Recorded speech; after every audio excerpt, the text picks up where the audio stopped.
इसको modern theory of employment भी बोला जाता है, याद रखिए। अगर घुमा के पूछता है, ट्विस्ट करके, भटकिएगा नहीं।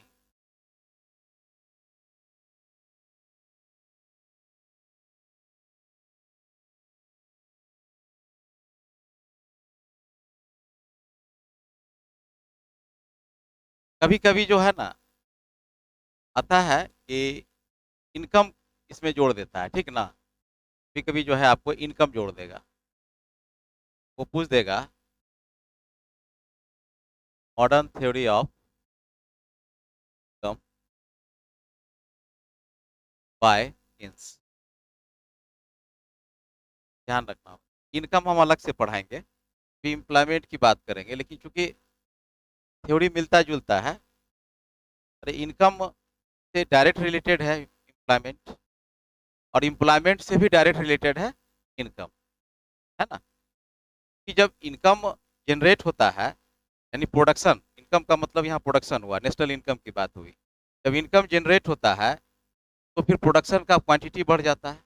एक प्रोड्यूसर के पास अगर ज़्यादा पैसा आ गया तो न्यू प्लांट लगा सकता है वो, और न्यू प्लांट जैसे ही लगाता है तो फिर उसको रोजगार की लेबर चाहिए, रोजगार के लिए चाहिए, यानी कि फैक्टर्स का जो आपको प्रोडक्शन ऑफ फैक्टर्स हैं चारों के लिए, तो चारों का स्कोप फिर से बढ़ जाता है वो, और उस स्कोप के द्वारा जो भी इन्वॉल्वमेंस होता है उनको फिर इनकम जनरेट होने लगता है।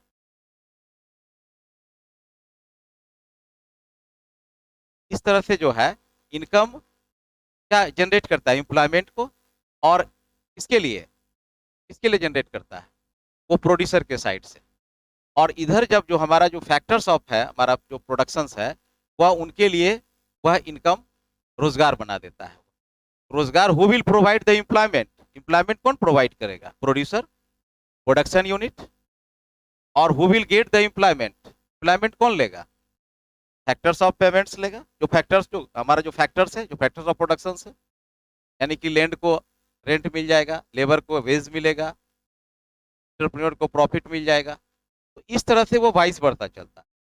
तो इनकम अगर आ रहा है, बढ़ रहा है देश का इनकम, तो स्वाभाविक है कि रोजगार बढ़ेगा वो, और फिर अगर रोजगार बढ़ गया तो फिर वह रिवर्स में इनकम बढ़ा देगा, है ना। मान ली कोई व्यक्ति बेरोजगार है, उसको नौकरी लग गई, ठीक है। जैसे ही जॉब लिया तो उसके घर में इनकम फ्लो हो गया, आने लगा। और जैसे इनकम आया तो अगर उसके पास सेविंग हाई है उसका, तो इन्वेस्टमेंट हाई हो जाएगा। कि वाई, वाई इज द क्या, वाई क्या है, वाई पर डिपेंड करता है सेविंग। अगर वाई ज्यादा है, ग्रेटर देन सेविंग से, तो इन्वेस्टमेंट ज्यादा हो जाएगा हमारा। अगर वाई सेविंग से हमारा कम हो जाता है, यानी कि इतना पैसा हम नहीं कमा पाते हैं कि हम सेविंग भी कर पाए, नेगेटिव जा रहा है, तो फिर इन्वेस्टमेंट नहीं जाएगा। ये सारा फंक्शन आप लोग समझ चुके हैं। तो इसमें क्वीन साहब ने कहा कि employment generate the income and income generate the, इसीलिए इसमें बाद में इस थ्योरी को कहा कि जो थ्योरी, जो एम्प्लॉयमेंट थ्योरी है, उसको हम इनकम और प्लस एम्प्लॉयमेंट थ्योरी के रूप में भी पढ़ते हैं, जानते हैं। अगर अलग से भी आता है, इस कॉन्सेप्ट को लिखकर फिर हम आगे बढ़ सकते हैं उसमें। लेकिन हम अलग से इसको पढ़ाएंगे आपको, इसलिए कि जो नेशनल इनकम का डिटर्मिनेशन किन साहब ने बताया था, जो हम लोग का फॉर्मूला था 2 सेक्टर, 3 सेक्टर और 4 सेक्टर, है ना। y equal to C plus I, Y equal to C plus I plus G, and Y equal to C plus I plus G X minus M. तो ये जो चारों सेक्टर्स में बताए थे, तो किन्स अलग से अपना डिफाइन किए हैं, ठीक है ना। वो अलग से अपना डिफिनेशन दिए, और वो अलग से डायग्राम में बताए, अलग से पढ़ाई देंगे उसको, ठीक है ना। अगर वैसा पूछेगा तो करना क्या होगा, अगर दोनों मिला के, अगर बीपीएससी नहीं पूछा है अभी तक, लेकिन हो सकता है पूछता है, वो एक्सपेरिमेंट करती है ना, दो दो चैप्टर, दो दो क्वेश्चन मिला मिला के वो पूछता है। वो देखता है कि बच्चे का दोनों तरफ पकड़ है कि नहीं, बैलेंस उसके पास है कि नहीं। एक एक ही तो पढ़ के नहीं आ गया है, पढ़ना तो सब पड़ेगा। तो वहाँ मिला के पूछता है, मिक्स पूछता है। तो हम लोग एंशियंट थ्योरी ऑफ एम्प्लॉयमेंट तो लिखेंगे ही लिखेंगे, अब प्लस इनकम को कोरिलेट करके वो आगे बढ़ेंगे। क्वेश्चन हो सकता है आपसे पूछेगा कि आप ये बताइए, जो है किन्स के द्वारा दिया गया सिद्धांत, रोजगार के सिद्धांत का तुलनात्मक रूप से अध्ययन जो है आय निर्धारण के संबंध में, आगे बात तो आ गई वहां पर, लिखना है। दो क्वेश्चन मर्ज हो गया, तो मर्ज होगा तो वहां अपना सेट कर लेंगे। कि दोनों फुल लेंथ में रहेगा तो लिखना तो संभव हो नहीं पाएगा, तो इसका कर्टेल करेंगे, उसका कर्टेल करके धीरे बढ़ेंगे, चलेंगे। चलिए थोड़ा सा इसकी कहानी सुन लीजिए, उसके बाद दिमाग में कॉन्सेप्ट बैठ जाएगा। तो कहानी ही है नहीं बहुत ज़्यादा कहानी ही। तो भी जुड़ रही। चलिए क्लासिकल इकोनॉमिक्स से चलते हैं। क्लासिकल इकोनॉमिक्स में एडम स्मिथ थे, मार्शल थे, पिगू थे, रिकार्डो थे, है ना, मिल साहब थे और जेबीसे साहब थे। ये सारे इकोनॉमिस्ट ने मिलकर क्लासिकल आपको जो है एम्प्लॉयमेंट थ्योरी का जनरेट किया था। सभी सभी थोड़ा थोड़ा थोड़ा थोड़ा योगदान करते आए थे और मार्केट में एक एम्प्लॉयमेंट थ्योरी जनरेट हो गया, आ गया। का जिस्ट 4 पॉइंट पे आप लोग को बताए थे। ने कहा था कि शॉर्ट टर्म में कुछ नहीं होता है, सब लॉन्ग टर्म में होता है। यानी कि दीर्घ काल में अगर अनएम्प्लॉयमेंट आ जाती है, बेरोजगारी आ जाती है, तो ऑटोमेटिकली जो है एक इनविजिबल शक्ति है मार्केट में, इसको हम प्राइस एंड डिमांड फैक्टर्स कहते हैं। ये दोनों मिलके अपने आप जो है फिर बेरोजगारी को रोजगार में परिवर्तन कर देता है और वह रोजगार पूर्ण रोजगार यानी फुल एम्प्लॉयमेंट में जनरेट कर जाता है। यानी कि जो भी उनका कहना था, कंक्लूजन यही था कि बेरोजगारी क्षणिक रहेगी, ठीक है, और ऑटोमेटिक वो ठीक हो जाएगी। ऑटो शक्ति उसे ऐसा है जो कि ठीक कर लेगा डिमांड सप्लाई मार्केट का ठीक। एक बात आई उभर के कि ऑटोमेटिक ठीक हो जाएगा, यानी ऑटो जो है करेक्शन हो जाएगा। एक पॉइंट उसका था। दूसरा था वो लॉन्ग टर्म की बात कर रहे थे हमेशा, ठीक है। तीसरा उनका था पॉइंट परफेक्ट कंपटीशन की बात कर रहे थे, परफेक्ट कंपटीशन में भी चला। चौथा उनका जिस्ट आया था कि लेजेस फेयर था। कुछ लोगों का नोट्स गलत हो गया है, ध्यान रखिएगा। वो हस्तक्षेप की नीति है, ठीक है ना। तो वो केन्स ने कहा था हस्तक्षेप की नीति होगी, लेकिन कुछ लोग देखेंगे लिखा था, डाला हुआ था, दोनों जगह अ लिख दिया, अहस्तक्षेप नहीं होगा। क्लासिकल कह रहा था कि अहस्तक्षेप की नीति। आ का मतलब नॉट इंटरवेंशन, नॉट इंटरफेयर। हम लोग बोलते हैं कि इंटरफेयर मत करो हमारे बात में। उस तरह से वो कहना था कि गवर्नमेंट इसमें कोई इंटरफेयर नहीं करेगी, उसी को कहते हैं लेजेस फेयर, यानी कि वो हस्तक्षेप की नीति अपनाएगी। ये सारे चीज को किन साहब क्या के उलट दिए। ने कहा कि नहीं, गवर्नमेंट लेजेस फेयर नहीं रहेगा, गवर्नमेंट इंटरफेयर करेगी, वही तो करेगी, तभी तो बेरोजगारी दूर होगा, नहीं तो नहीं हो पाएगा। तो लेजेस फेयर को उसने अपनाया था वहां पर। चौथा पॉइंट आपको लिखाए थे उसमें कि वेज इंटरेस्ट है ना, और प्राइस जो है फ्लेक्सिबल रहेगा। हाँ, ये लॉन्ग टर्म में फ्लेक्सिबल। इन साहब का कि नहीं, ये चारों जितनी बातें आप बताए हैं वो सभी गलत है, सब गलत है। और ये बोला था जिसमें उसकी किताब आ गई थी 1936 में, बुक आ चुकी थी उनकी, है ना। उसके बाद जो है बुक पॉपुलर नहीं हुई थी। लेकिन जैसे ही रिसेशन आई, ग्रेट डिप्रेशन ऑफ वर्ल्ड आया, तीसा की महान मंदी 1929 से 30 के बीच में, लोगों को व्याकुलता छूटने लगी, सारे इकोनॉमिस्ट का थ्योरी फेल हो गया। जब महान कंट्री आपका अमेरिका जो है भी धाराशाही हो गए, है ना, 160 लाख करोड़ जो है, ये लाख जो है पीपुल्स वहाँ बेरोजगार हो गए। पूरे वर्ल्ड का 15% से ऊपर प्रोडक्शन रेट जो है नीचे चला गया, जीडीपी रेट। इंटरनेशनल ट्रेड जो है 50% के आसपास आ गया था, यानी पूरी तरह से सब, पूरी अर्थव्यवस्था पूरी धाराशाही हो गई। डिप्रेशन का मतलब होता है कि ग्रोथ रेट नेगेटिव हो जाना, मंदी का मतलब होता है ग्रोथ रेट नेगेटिव हो जाना, प्रोडक्शन खुद घट जाना, नीचे आ जाना, अनएम्प्लॉयमेंट बढ़ जाना, समझ गया ना, लोगों की परचेजिंग पावर कैपेसिटी बिल्कुल शून्य हो जाना, ठीक है। माल पड़ा हुआ है मार्केट में, प्रोडक्शन का काफ़ी है, तो स्टॉक इन्वेंट्री काफ़ी बढ़ गया, डिमांड नहीं है मार्केट में। तो ऐसी परिस्थिति में फैक्ट्री भी अपना प्रोडक्शन यूनिट बंद कर देती है, और जैसे फैक्ट्री प्रोडक्शन यूनिट बंद करेगी, जो एम्प्लॉयड लोग हैं वो क्या हो जाएंगे, अनएम्प्लॉयड हो जाएंगे। धीरे धीरे सारी व्यवस्था अस्त व्यस्त हो गई। तो उस समय ये लोग सेल्स लॉ को फॉलो कर रहे थे, है ना, सेल्स लॉ को फॉलो कर रहे थे। उसने एक जिस्ट दिया था, क्या जिस्ट दिया था, supply creates its own demand. यानी कि सप्लाई जो है बढ़ाते जाओ मार्केट में, जितना प्रोडक्शन करना है करते जाओ, अपने आप डिमांड पैदा हो जाएगा, अपने आप लोग उसको डिमांड करने, जितने भी कंज्यूमर हैं, जितने भी है लोग हैं, हाउस होल्ड है, वो डिमांड हो जाएगा। इसका कि क्या बेवकूफ़ी है भाई, कैसे होगा डिमांड। लोगों के पास परचेजिंग पावर कैपेसिटी ही नहीं है, इनकम ही नहीं है, तो डिमांड कहाँ से जनरेट होगा। तब उसने कहा, तो लोग क्लासिकल इकोनॉमिक्स के पास गए, अमेरिका में बुलाया गया, लेकिन सबों ने कहा कि ऊपर वाले पर छोड़ दीजिए, वो खुद ऑटो ठीक कर देंगे आपका, और इंतजार कीजिए, नहीं कहता धीरज रखो, ऊपर वाले का आशीर्वाद मिलेगा, लगे रहो लगे रहो लगे रहो। तो कहा लगे रहो, अस्तित्व ही जब मिट जाएगा तो लगे क्या रहो इसमें, आप हाथ उठा दिए क्लासिकल इकोनॉमिक्स, तो इन साहब पूरा विरोध कर रहे थे शुरू से, तभी ऑफर किया गया रिलीज। रेक्टिफाई कहा कुछ नहीं करना है, बस आप डिमांड को जनरेट कर दीजिए। उस थ्योरी को पूरी तरह उलट दिए। उसने कहा डिमांड क्रिएट्स ओन सप्लाई, पूरा उलट दिया। उसने कहा सप्लाई क्रिएट्स ओन डिमांड, उसने कहा डिमांड क्रिएट्स ओन सप्लाई। आपको डिमांड पर फोकस कर, सप्लाई के पीछे मत भागिए। पूरा दुकान में माल भर दिए, बाजार में भर दिए, शर्ट ही शर्ट है, कार ही कार है, टीवी टीवी, यार खरीदने वाला कहाँ है भैया। आप डिमांड को पकड़ के चलिए। तब उसने डिमांड को जनरेट किया और कहा कि डिमांड में जो है वो एडी यानी कि एग्रीगेट डिमांड, डिमांड में सारा demand, all demands calculated by the aggregate demand. Aggregate demand को भी उसने कहा कि इफेक्टिव डिमांड, एक नया वर्ड उसने जनरेट किया, इफेक्टिव डिमांड, प्रभावपूर्ण मांग, उसको जनरेट कीजिए। अगर वो जनरेट हो गया ऑटोमेटिकली जो है फिर डिमांड जैसे मार्केट में बढ़ेगा तो प्रोडक्शन बढ़ेगा, प्रोडक्शन बढ़ेगा तो एम्प्लॉयमेंट जनरेट होगा, और धीरे धीरे धीरे धीरे आपको जो है अनएम्प्लॉयमेंट की समस्या। भाई डिमांड कैसे पैदा करेंगे बताइए। इसलिए आपको स्टोरी में सुनाए थे कि राष्ट्रपति रूजवेल्ट उनको बुलाए, कहा कुछ मत कीजिए, बस आप digging the hole and filling the hole, गड्ढा खोदिए गड्ढा भरवाइए। माइंस पड़ा हुआ है, माइंस खोदवाइए। नहर है उसको नहर बनवा दीजिए, नदी पे बांध बनवा दीजिए।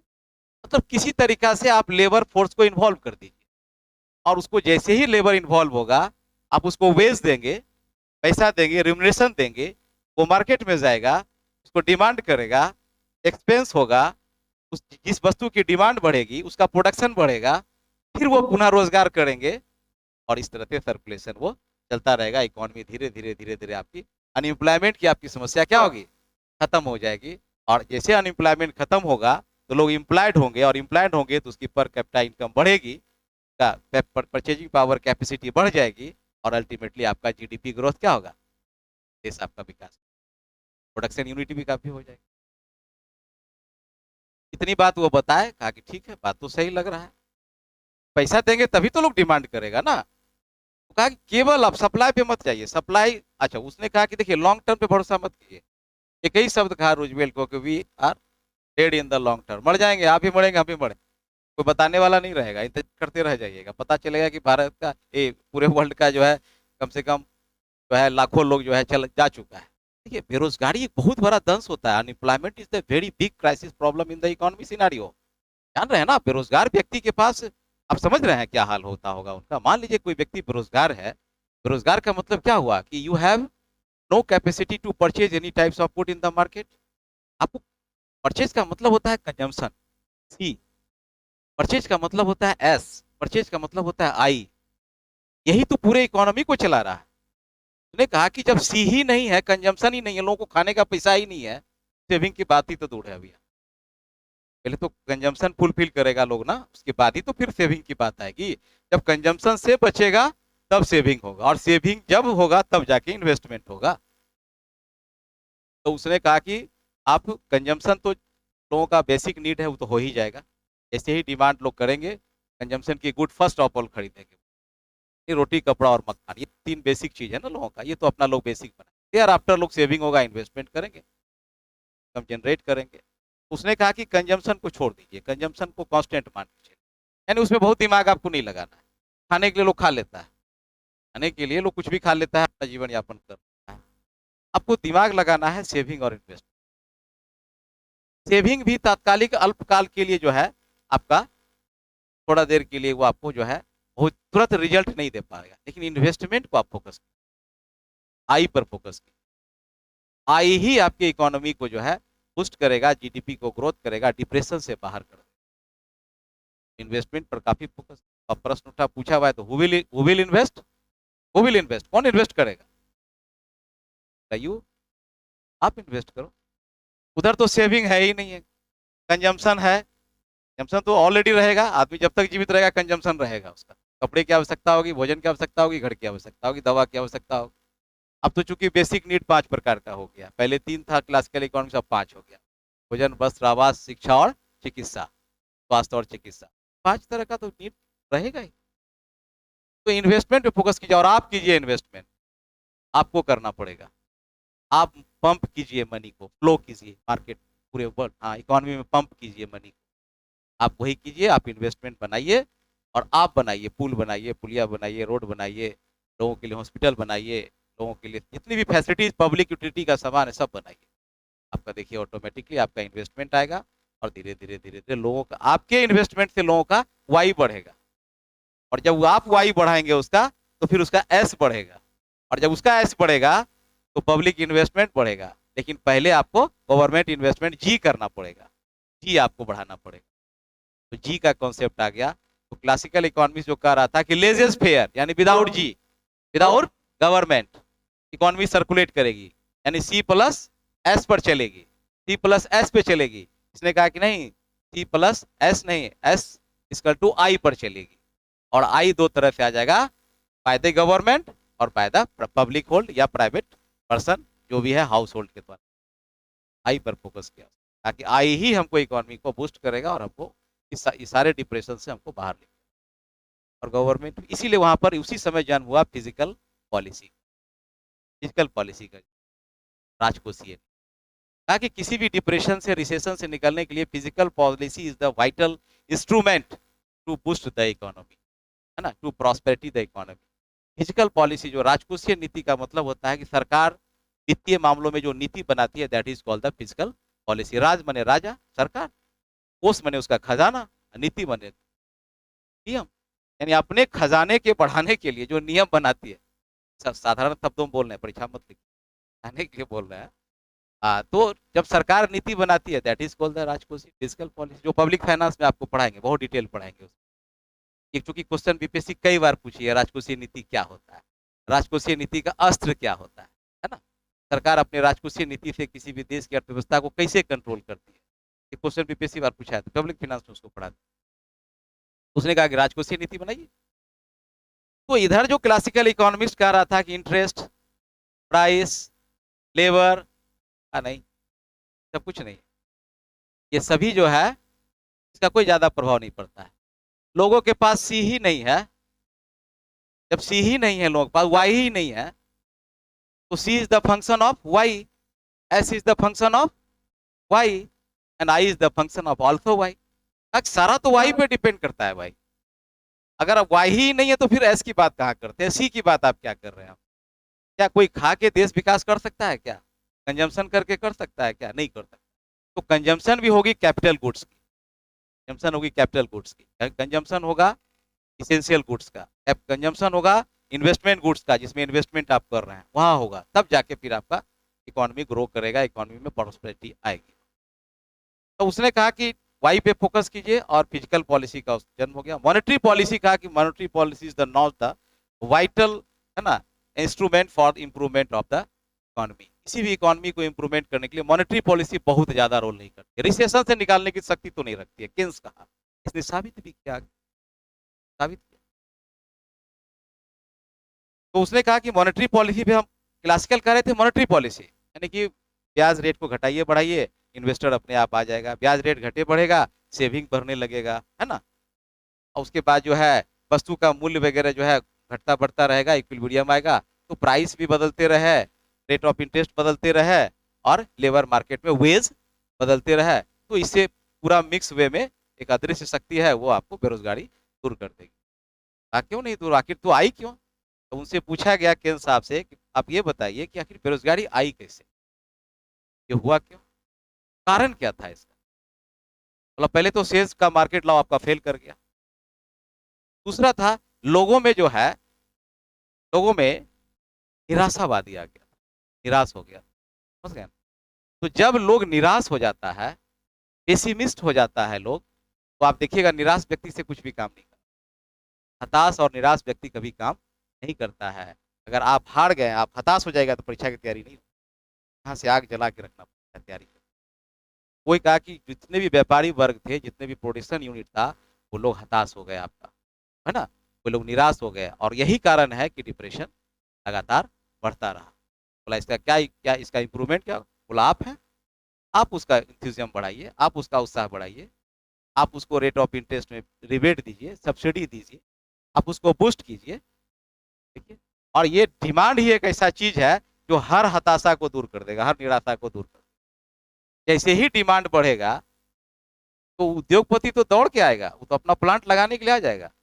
जैसे ही उसकी इन्वेंट्री, उसका स्टॉक खाली होने लगेगा, वो तुरंत नई मशीन एक्सपोर्ट इंपोर्ट करके लगा लेगा, वो तुरंत 100 लेबर के बदले 1000 लेबर अपॉइंट कर लेगा, वो कैपिटल इन्वेस्ट कर देगा। क्यों? चूंकि उसको प्रॉफिट दिखने लगेगा। अब वो हताश क्यों हुआ? क्योंकि उसका माल पड़ा हुआ है स्टॉक, मार्केट में उसका डिमांड ही नहीं। दुकानदार खोल के बैठा, एक ग्राहक सुबह से शाम तक आया ही नहीं। शाम में वो बताइए, वो जो शॉपकीपर है वो मुंह लटका के जाएगा कि वो पूरा हंसते हुए जाएगा? अगर एक भी कस्टमर उसके पास नहीं आए, अगर टाटा नैनो की कार जो फेल हो गई, क्या कारण था? उसकी मार्केट में डिमांड नहीं हुई, मार्केट में डिमांड नहीं हुई, उसका एडी यानी एग्रीगेट डिमांड नहीं हुआ था, उसका इफेक्टिव डिमांड नहीं हो पाया था, जनरेट नहीं कर पाया था।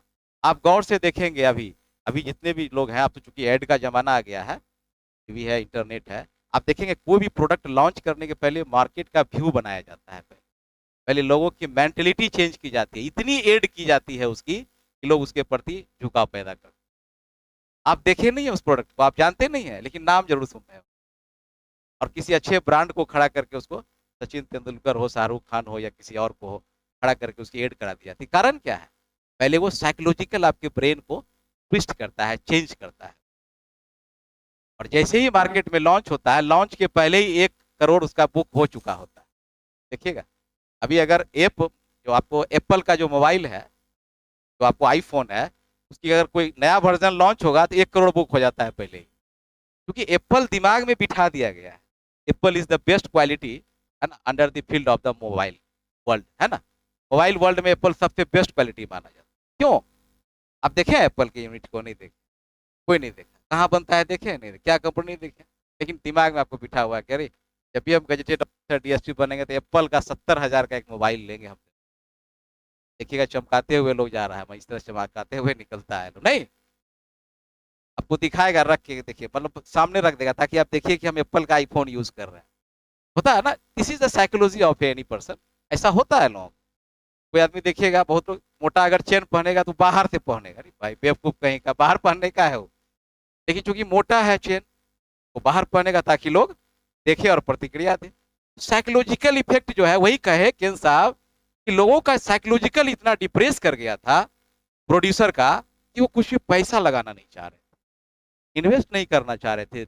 Reason is there, reason is there, demand नहीं था, एग्रीगेट डिमांड नहीं था मार्केट, इफेक्टिव डिमांड नहीं था मार्केट।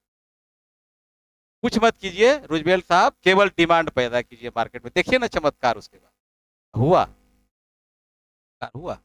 35-36 तक डिप्रेशन का असर रहा था, 5-7 साल तक, लेकिन धीरे धीरे धीरे क्या हुआ, इम्प्लॉयमेंट जनरेट हो गया। और इम्प्लॉयमेंट जनरेट होने के बाद हम लोग पूरे वर्ल्ड में जितने भी कंट्री थे, खास करके ज़्यादा उसमें जो डेवलप्ड कंट्री था, ब्रिटेन था, अमेरिका था, ये सभी जो गए, उभर गए, वहाँ से सफल हो गया। और बाद में इनको नोबेल प्राइज भी मिला।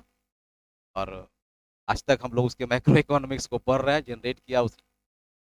तो उसने अपने थ्योरी के दौरान जो है कई प्रकार के नए नए वर्ड लाए थे, जो वर्ड जो आप लोग नहीं सुने होंगे, नहीं जान पाए होंगे, पढ़े ही होंगे। तो उसने कई बातें लाई, उसने लाया एग्रीगेट डिमांड, एक तो आ गया, एग्रीगेट सप्लाई की बात उसने, एडीएफ, ठीक है ना, एग्रीगेट सप्लाई।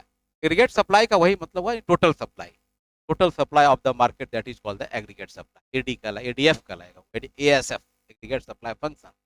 और एग्रीगेट डिमांड बताई थी कि total demand of the market at a time during a period, that is called the aggregate demand function. उसने कहा कि सप्लाई तो अल्पकाल में क्या होगा, बढ़ेगा ही घटेगा, अल्पकाल में कांस्टेंट रहेगा। रातों रात आप प्रोडक्शन कर पाइएगा क्या? नहीं कर पाएंगे।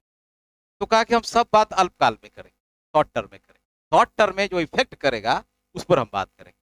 तो सप्लाई पे उसने ज्यादा फोकस नहीं किया। उसने कहा कि हम डिमांड को हम जनरेट कर सकते हैं, डिमांड को बढ़ा सकते हैं, डिमांड को हम मार्केट में ला सकते हैं, डिमांड पर उसने फिर कहा कि आपने कहा कि इंटरेस्ट की बात करते हैं, तो इंटरेस्ट अगर बढ़ना और घटना ठीक है, एक हद तक इन्वेस्टर को प्रभावित करता है, इन्वेस्टर प्रभावित होता है उससे। अगर इंटरेस्ट रेट कम है तो कोई भी लोन लेना ज़्यादा चाहेगा, एक इन्वेस्टर इन्वेस्ट करना ज़्यादा चाहेगा, एक प्लांट के बदले दूसरा प्लांट लगाना चाहेगा।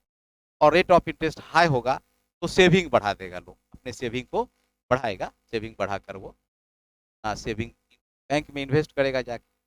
बताए थे कि अगर आपको 15% रेट ऑफ इंटरेस्ट अगर बैंक देने लगे तो हर आदमी चाहेगा कि जो है सारा पैसा बैंक में रख दें, क्योंकि 2 से 3 साल में क्या होगा, वो दोगुना डबल हो जाएगा। तो ये लोगों की सेविंग प्रवृत्ति को बताता है। लेकिन वो बताया ना कि देखिए, सारी बात सही है, लेकिन इन सबों के पीछे जो है एक MEI काम करता है, मार्जिनल इफिशियंसी ऑफ इन्वेस्टमेंट, ठीक है। दूसरा फैक्टर काम करता है MEC, marginal efficiency of capital. कोई भी व्यक्ति इन्वेस्टमेंट तभी करता है, किसी चीज का कंजम्पशन तभी बढ़ाता है, जब उसको ये पता होता है कि इसकी मार्जिनल इफिशियंसी कैपिटल का है वो इसका ज्यादा है, इसका रेट ज्यादा हो, ठीक है ना।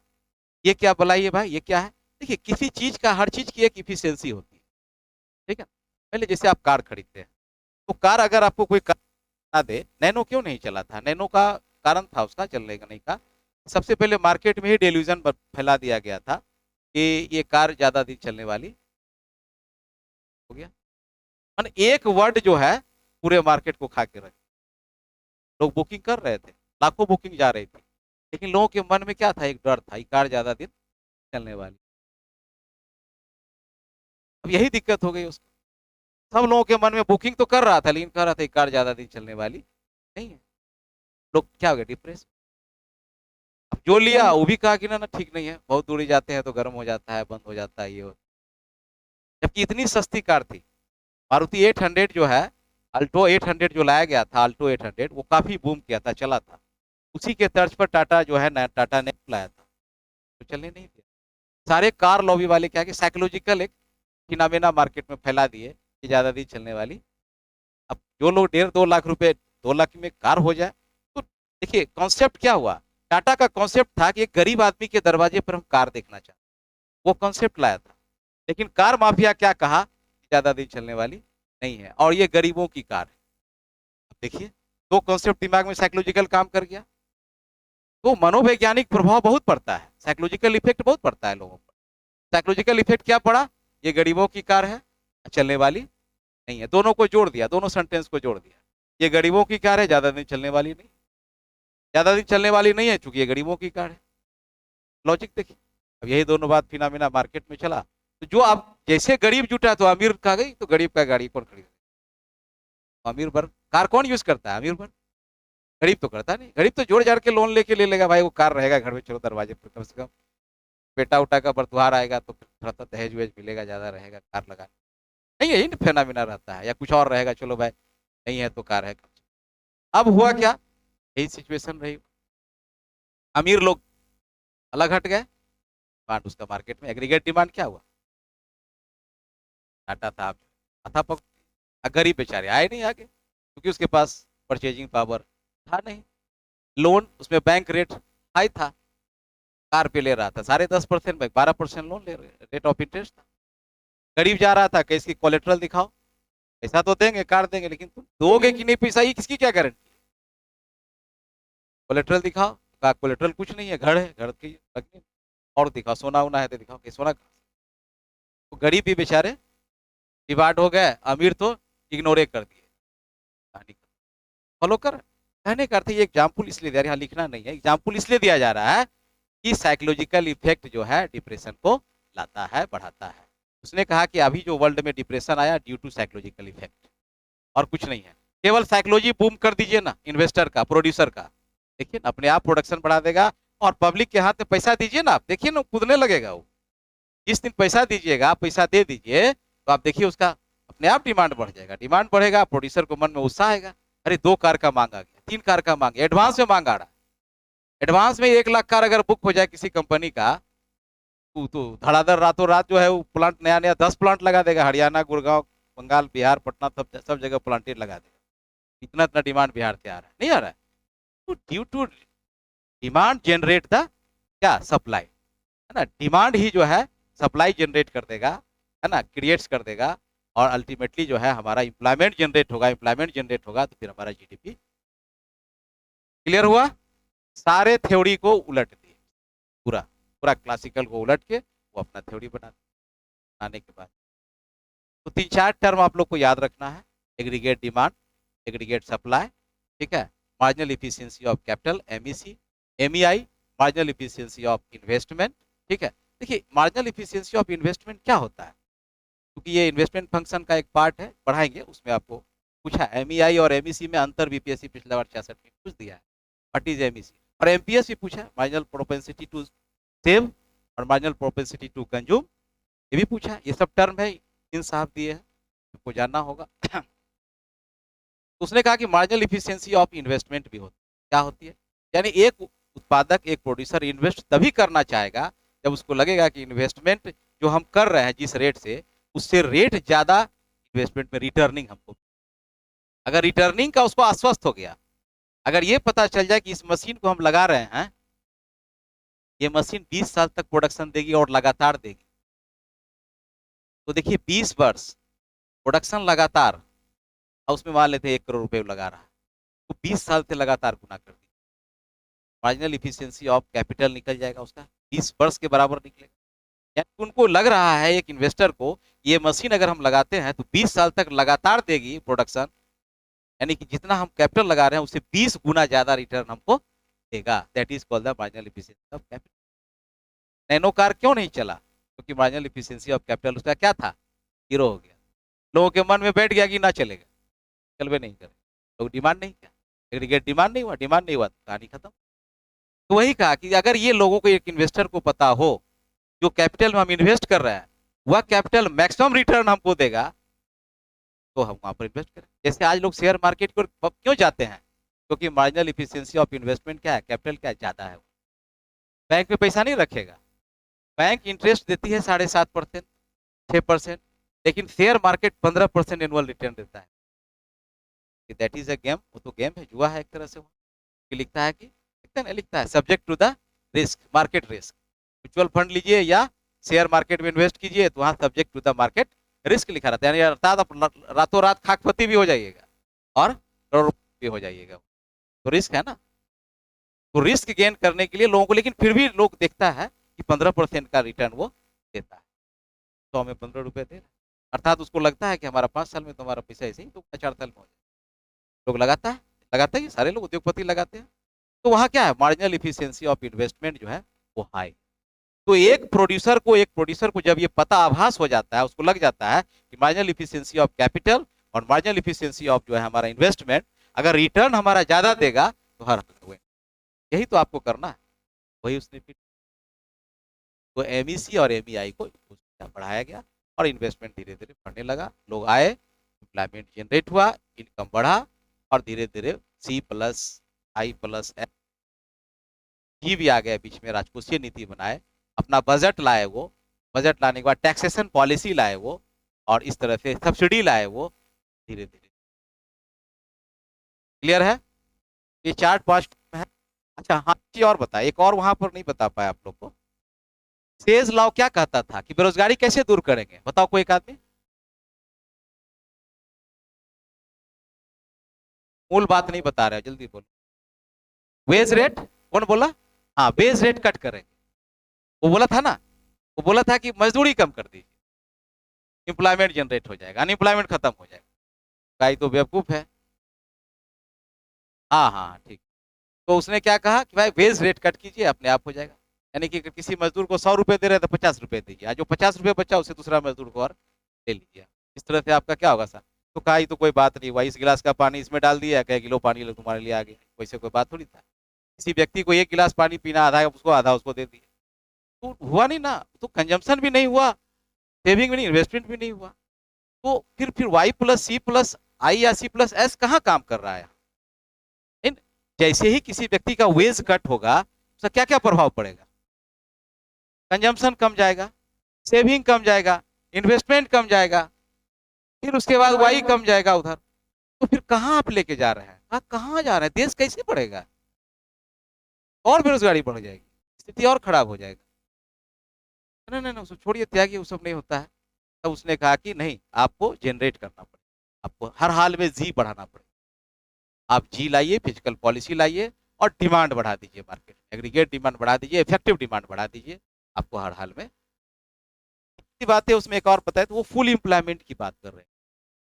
इसने कहा कि फुल एम्प्लॉयमेंट कोई चीज नहीं, और कभी इकोनॉमी में पूर्ण रोजगार आता ही नहीं और आएगा भी नहीं, क्योंकि पॉपुलेशन बढ़ता है, ठीक है ना, लोगों का टेस्ट, फैशन, ट्रेडिशन चेंज होते रहता है। तो आज के डेट में हम बेल बटन पहन रहे हैं तो कल हमारा दूसरा बटन आ जाएगा वहाँ परसों लेगिंग्स पहन रहे हैं तो परसों कुछ और आ जाएगा, नहीं समझे? तो लोगों का डिमांड तो चेंज होते रहता है भाई, कैसे आप कर पाएंगे? नहीं हो पाएगा ये। तो जो चीज चेंज है तो उसके लिए हम उसके पीछे क्यों दौड़ेंगे, उसके लिए हम क्यों करेंगे उसको? इस तरह से उसने कहा कि there is no full employment in the economy, पूर्ण पूर्ण पूर्ण रोजगार नहीं। हाँ, रोजगार होती है, रोजगार होती है लेकिन पूर्ण नहीं। कुछ लोग जो है, क्योंकि सारा बात हम लोग कैपिटलिस्टिक इकोनॉमी के बारे में बात कर रहे हैं, याद रखिएगा, डेवलपिंग कंट्री की नहीं है थ्योरी है।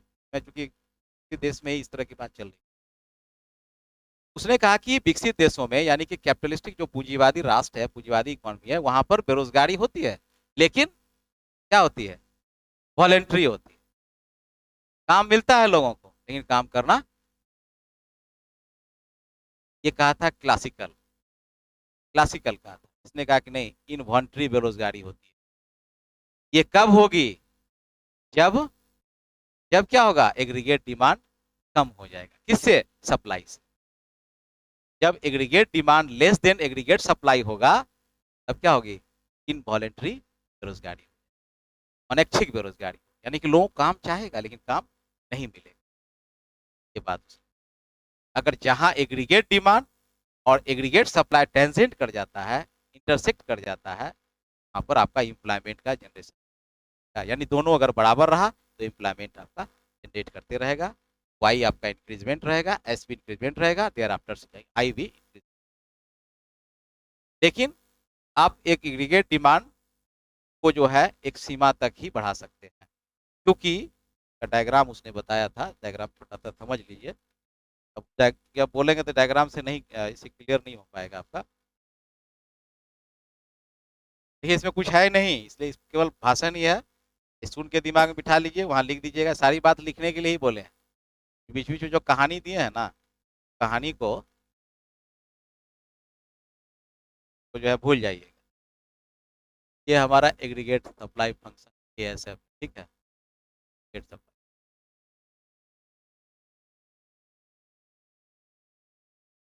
ये हमारा एग्रीगेट, ठीक है, एडी है। एफ हटा देते हैं अभी थोड़ा देर के लिए, मान के चलिए कि एफ है, ठीक है। ये एएस है,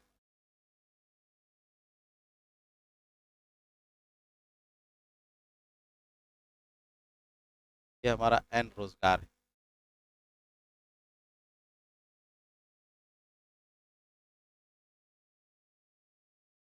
ये रिसिप्ट है,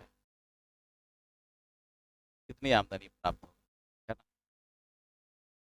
ये रेखा क्या बताता है? एग्रीगेट सप्लाई रेखा बताता है किसी भी वस्तु का जो सप्लाई होगा एक सीमा तक जो है वह इंक्रीजिंग मोड में जाएगा, लेकिन देयर आफ्टर वो हॉरिजेंटल हो जाएगा, ठीक है, ये वर्टिकल हो जाएगा, ऊपर की ओर जाएगा। अर्थ इसमें लाख आप वृद्धि कर लीजिए, ये स्टैंड पोजीशन बढ़ेगा, तब कांस्टेंट हो जाता है। इस रेखा में, इस रेखा का ये कह रहा है कि मान लेते हैं ई बिंदु पर आपको इक्विलिब्रियम मिल रहा है, अर्थात एग्रीगेट डिमांड और एग्रीगेट सप्लाई एक दूसरे को टेंजेंट, तो N1 एम्प्लॉयमेंट जो है जनरेट हो रहा है। अर्थात एक उत्पादक इतना रोजगार देके, इतना रोजगार देके, मान लेते इतना रोजगार दिया, देखिए अभी बनाइएगा नहीं, समझा रहे हैं, ठीक है, बनाइएगा नहीं, समझा रहे हैं। मान ली इतना रोजगार दिया, ठीक है, ये डिमांड इतना है और इतना इसको प्राप्त हो गया, यानी कि एक मजदूर को, यानी कि मान लेते हैं ए, मान लेते ओ ए एम्प्लॉयमेंट दिया उसने, मजदूर को लगाया, और ओ ए मजदूर को ये मान लेते हैं कि हमारा आर है, ओ आर रिमिनेशन बेच दिया, रिसिप्ट हुआ, मिला उसको, दिया, पैसा दिया, इतना पैसा मार्केट में आ गया, इतना को रोजगार दिया, इतना को वो पैसा जनरेट मार्केट में गया उसको,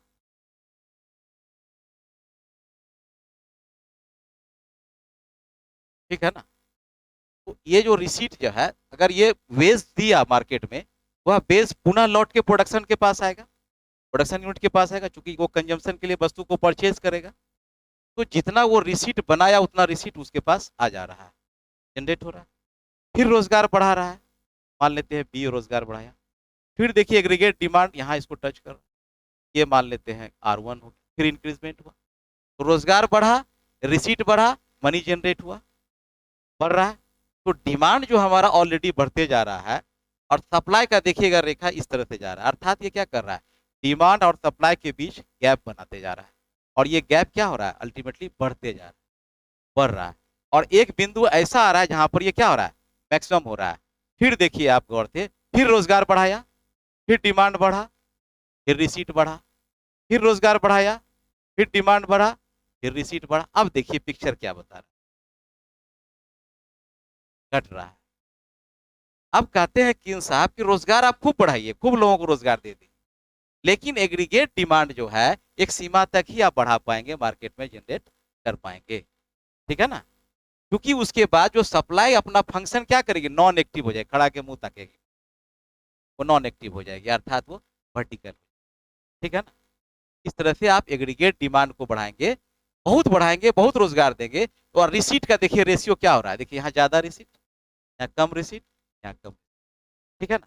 अर्थात जब लोगों को मजदूरी कम मिल रहा है, मार्केट में क्या वाई भी कम आ रहा है, कि कम पैसा दे रहा है तो कम आ रहा है, कम आ रहा है तो फिर उसका सेविंग और आई भी कम हो रहा है। इस तरह से इनकम जो है, आप बहुत ज्यादा डिमांड भी लेके जाएंगे तो आप हर हाल में बहुत ज्यादा नहीं कर पाएंगे, अर्थात रोजगार एक सीमा तक बढ़ा पाएंगे, क्योंकि उसको सप्लाई फैक्टर क्या करेगी, जाके डैमेज रोक देगी।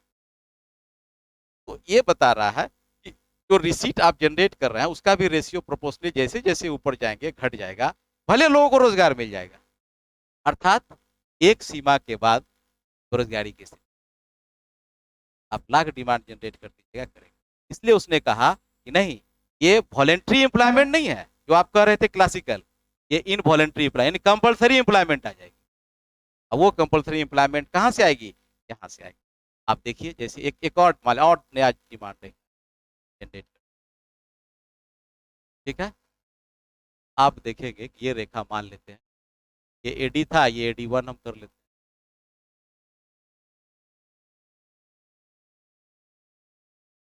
आप देखेंगे कि जो है इस स्थिति से आपका, यहाँ से भी आपको, तो ये जो स्थिति आपका बन रहा है, ये एन से N2 मान लें, N1 से N2 जो बनेगा, जो बीच में जो गैप बनेगी, आपका डिमांड बढ़ने के कारण, डिमांड आप बढ़ा रहे हैं, लेकिन सप्लाई क्या कर रही है, सप्लाई कांस्टेंट हो गई, वो रुक गई। तो ये जो एरिया बनता है इसी को कहते हैं इनवॉलेंट्री अनएम्प्लॉयमेंट। ये ये अनवॉलेंट्री एम्प्लॉयमेंट को जनरेट कर। अब ये दोनों का जो गैप रहेगा, मान ली डिमांड का गैप और सप्लाई का जो गैप है, ये आपको एक स्कोप देगा इकोनॉमी में कि आप अपना रोजगार को बढ़ा सकते हैं, जितना ज्यादा मोर एंड मोर लेबर को इम्प्लाई कर सकते हैं। यही ये मैप जनरेट किए थे, किन साहब का अपना मैप था, उसने एडी को बनाया, फिर उसने एस एग्रीगेट सप्लाई को बनाया, और दोनों के टेंजेंट पॉइंट को ने कहा था कि पूर्ण रोजगार की स्थिति होगी जहां पर डिमांड सप्लाई मिल जाता है। इसने भी कहा कि होगी, होगी इस बिंदु पर हो सकता है, मान लेते हैं कि रोजगार आ गया, फुल रोजगार मान लेते हैं। लेकिन चूंकि आप फुल रोजगार के बाद जो स्थिति बन रही है, अगर डिमांड और बढ़ा तो हमको सप्लाई यहाँ पर हमको वर्टिकल हो गया, ये कांस्टेंट हो गया, ये अपना एक्टिव रोल नहीं कर रही है सप्लाई, यानी प्रोडक्शन यूनिट जो है एक्टिव रोल जनरेट नहीं कर रही है, और नहीं करने के कारण जो है इकोनॉमी में एक बेरोजगारी दिखेगी, वह बेरोजगारी होगा इनवॉल्ट्री। यही केन साहब ने, ठीक है ना, क्लियर हुआ।